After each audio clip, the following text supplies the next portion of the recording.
Serial वसुधा में आएगा धमाकेदार ट्विस्ट, जहां पे प्रभात को बचाकर लेकर घर तो आ जाएंगे सब लोग, लेकिन अब करिश्मा को हो जाएगा शक कि भाई प्रभात को बचाकर सब लोग घर आ चुके हैं। और यहां पर करिश्मा जो पहुंच जाने वाली है पीछा करते करते देव और वसुधा का, और देखेगी जब प्रभात को और देखेगी कि देव और वसुधा साधु के वेश में है, तभी वो अपनी गन निकालेगी और पॉइंट करेगी प्रभात को और कहेगी कि अगर इस बुढ़े को छोड़ा नहीं तो भी मैं इसका खोपड़ा उड़ा दूंगी, इसलिए प्रभात को तुरंत छोड़ दो। लेकिन दोस्तों अभी आपको दिखाया जाएगा कि जो संतोष दादी साहब वो आगे आ जाएंगे और कहेंगी अगर तुझे मेरे बेटे को मारना तो पहले मुझे मारना होगा। और करिश्मा कहती है बुढ़िया तुझे मारने में मुझे कोई ज्यादा इंटरेस्ट नहीं है और तुझे भी मैं छोड़ूंगी नहीं अगर तूने अपने बेटे के सामने से आगे हटना यहाँ पर सच जरूरी नहीं समझा। तो ये प्रभात जो अपनी माँ को आगे से हटा देगा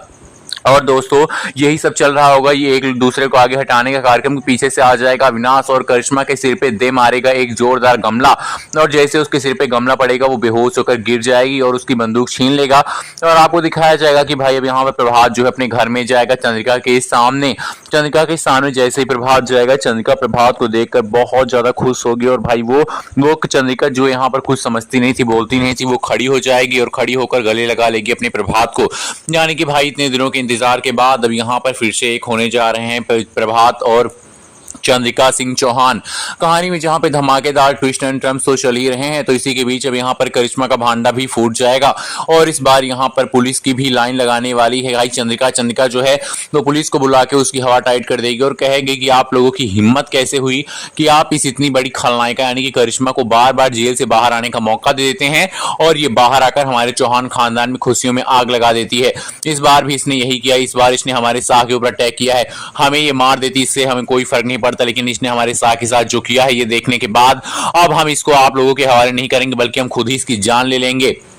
और तभी यहाँ पर पुलिस वाले जो हैं हैरान हो जाएंगे और कहेंगे कि मैम इनके पीछे में हम लोगों का हाथ नहीं बल्कि इनके पीछे कोई और है जो इनको बार बार छुड़ा देता है जिसकी पहुंच बहुत ऊपर तक है। चंद्रिका कहती है आखिरकार ऐसा कौन है जो करिश्मा को छुड़ा देता है, करिश्मा की इतनी सारी यहाँ पर सच्चाइयां सामने आने के बाद इतने सारे प्रूफ के बाद ये लड़की छोड़ दी जाती है। अब भाई आपको दिखाया जाए करिश्मा के पीछे जो बहुत बड़ा हाथ काम कर रहा है वो उसके बड़े भाई का है। जी हाँ, जिसकी एंट्री अब कहानी में आपको बहुत जल्द होती हुई नजर आएगी। यहाँ पर करिश्मा का बड़ा भाई जो है वो यहाँ पर कोई मंत्री या फिर कुछ ऐसा दिखाया जा सकता है कि उसकी बहुत बड़ी पहुंच हो और इसी के चलते वो अपनी बहन को बचा लेता हो। लेकिन दोस्तों इस सब के चलते जब यहाँ पर करिश्मा बचा ही ली जाती है तो इस बार करिश्मा को जेल भेजना तो कोई यहाँ पर बहुत बड़ी बात नहीं होगी, क्योंकि जब करिश्मा बचा ली जाती है तो इस बार भी वो बचा ही ली जाएगी। लेकिन आपको बता दें कि दिखाया जाएगा कहानी में आपको एक बहुत बड़ा ट्विस्ट, जहां पे आपको बताया जाएगा कि भाई जो करिश्मा है उसको यहाँ पर इस बार जेल नहीं भेजा जाएगा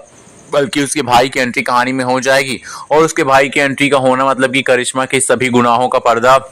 जो फास हुआ था उसका कोई मतलब नहीं निकलेगा बल्कि अब करिश्मा का जो है जुर्म बढ़ने वाला है। लेकिन करिश्मा की कहानी को देखते देखते दर्शक लोग बहुत ही ज्यादा परेशान हो गए, इसलिए यहाँ पर मेकर्स आप कुछ ऐसा दिखाएंगे आपको जिसके बाद यहाँ पर मजा आ जाएगा। जी हाँ, करिश्मा को तिहाड़ जेल में भेज दिया जाएगा ऐसा कहानी में आपको दिखाया जाएगा और तिहाड़ जेल जाने के बाद उसका भाई उसका बदला लेने के लिए चौहान खानदान से आएगा कहानी में। तो वीडियो को लाइक कीजिए, कमेंट करके बताइए कि भाई करिश्मा की बहन मेघा की तरह उसके भाई का भी दहन होगा या फिर नहीं। वीडियो को लाइक करना बिल्कुल भी ना भूलें। तब तक के लिए thank you and bye bye.